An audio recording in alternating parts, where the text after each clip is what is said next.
யாருக்கும் கொஞ்சம் தெரிஞ்சிருப்பாங்க.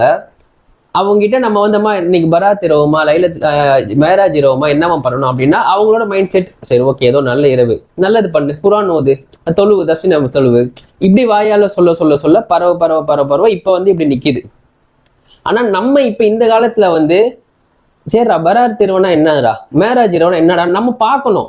நம்ம இஸ்லாம நம்ம என்ன சொல்றது குரான்ல என்ன சொல்றாங்க நம்ம பார்த்துட்டு நம்ம தெளிவாயிட்டு நம்ம அவங்க சொன்னது பக்கமே போகாம நம்ம பார்த்துட்டு அம்மா நீங்க சொன்னது இப்படி இல்லம்மா இதுதாம்மா உண்மை நம்ம அப்படி சொல்லணுங்க. நம்மளும் ஆட்டுமா அந்த மாதிரி ஆட்டிட்டே மண்டே ஆட்டிட்டே போயிட்டு அடுத்த ஜென்ரேஷனுக்கு இதை கொண்டு போயிடக்கூடாதுன்னு தான் என்னோட ஒரு இது. அதனாலதான் நான் சொல்றேன் இல்லடா டேய் இப்படி பண்ணாதீங்க இதுதான் நம்ம இஸ்லாத்துல இருக்கு. ரொம்ப ரொம்ப ஈஸியான மார்க்கங்க ரொம்ப காம்ப்ளிகேட் பண்ணிக்க வேண்டிய அவசியமே இல்லை. ஆனா நம்ம தான் போட்டு அதை பண்ணிக்கிறோம்.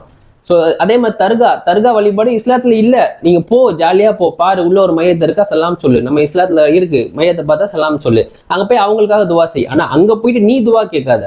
நீ என்ன நியத்தோட போற இங்க போனா நல்லது நடக்கும் அந்த இன்டென்ஷன் நீ போக கூடாது. அதுதான் நியத்து தப்பா இருக்கும். அப்படி உனக்கு வேணும்னா நீ முசல்லா வீட்டுல வச்சு துவா கேளு இல்ல பள்ளியாசல் இருக்கு பள்ளியாசல்லவா அங்க ஒரு நல்லது நடக்கும்ன்ற அந்த இன்டென்ஷன்ல போவாது. அது ஷிர்கு. அது மூல நம்பிக்கை அல்ல நீ இது பண்ற.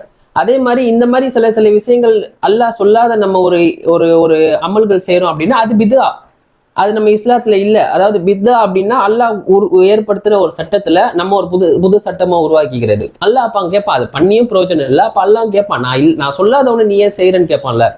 அதை தான் நான் தெளிவுபடுத்துறேன். டேய் இப்பட்றா நீங்க பண்றதெல்லாம் கரெக்டு தான். ஆனா பார்த்து பண்ணுங்க.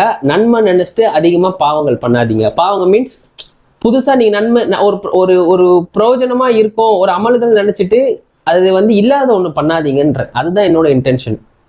அதனால யாரும் தப்பா நினைச்சுக்க வேணாம் என்னோட வீடியோ பார்த்துட்டு. அஸ்ஸலாமு அலைக்கும் வரஹ்மத்துல்லாஹி வபரகாத்துஹு.